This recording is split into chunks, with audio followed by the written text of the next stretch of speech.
Et direction d'abord la Côte d'Ivoire qui accélère le développement de ses infrastructures pétrolières, à Yamoussoukro particulièrement, la mise en service d'un nouveau bac de stockage de 20 000 mètres cubes de gasoil, 20 000 mètres cubes de gasoil et du premier poste ivoirien de chargement marque une nouvelle étape dans le renforcement de la sécurité énergétique du pays et surtout aussi de son ambition à devenir un hub pétrolier régional. Zineb Dosso est à Abidjan pour Média TV.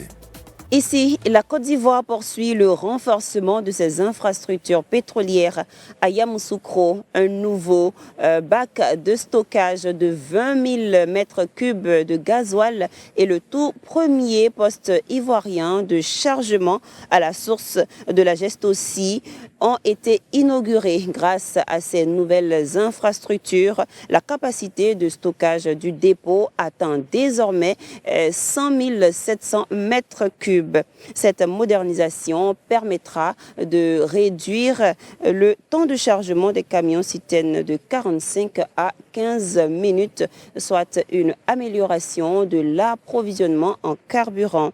Le gouvernement prévoit également de nouvelles infrastructures, dont une deuxième raffinerie à San Pedro avant 2040.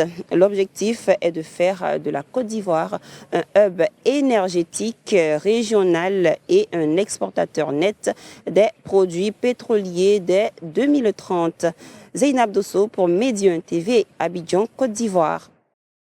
Au Niger, ce sont 36 sociétés de vente de ciment qui ont été suspendues pour une durée de 2 semaines par le ministère du Commerce. Elles sont en effet accusées d'avoir frauduleusement dissimulé d'importantes quantités de ciment alors que ce ciment était subventionné par l'État.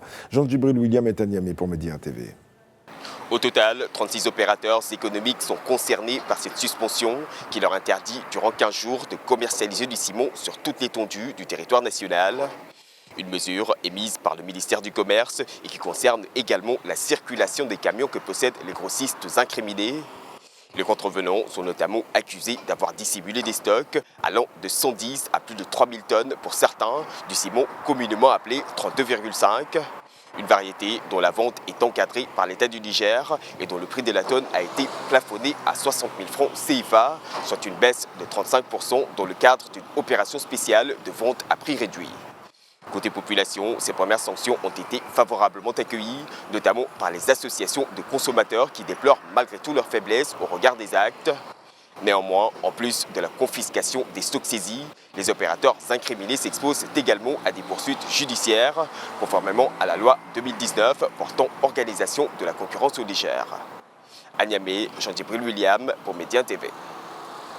Et puis au Sénégal, il est question de football. L'équipe nationale est en effet sans sélectionneur depuis le limogeage de Pape Thiaw. Après l'échec au mondial, la nomination d'un nouveau sélectionneur a été suspendue par le ministère des Sports en attendant un audit sur les dernières compétitions. Régis Moukila est à Dakar pour Média TV. Ici au Sénégal, le football dépasse largement les limites du terrain. Chaque crise interroge sur la gouvernance de ces institutions. Aujourd'hui, les Lions de la Teranga se retrouvent sans véritable certitude sur leur avenir technique, alors que la Fédération sénégalaise de football a engagé une procédure pour mettre fin aux fonctions du sélectionneur Pape Thiaw. La ministre des Sports a demandé de suspendre cette décision. Avant de se prononcer, le ministère des Sports exige un rapport détaillé sur le parcours de l'équipe nationale lors de la Coupe du Monde 2026 et celui de la CAN au Maroc, ainsi qu'un audit de la gestion de la Fédération sénégalaise de football. Une décision qui intervient dans un contexte particulièrement sensible. Depuis quelques mois, la Fédération sénégalaise de football est secouée par des polémiques autour de sa gouvernance. Au-delà des résultats sportifs, c'est désormais la question de la transparence, des responsabilités, mais surtout de la gestion des instances du football sénégalais qui est posée sur la table du ministère des Sports. Et en suspendant le limogeage du sélectionneur Pape Thiaw, les autorités veulent établir les responsabilités avant de désigner un potentiel coupable. Ici à Dakar, Régis Moukila pour Média.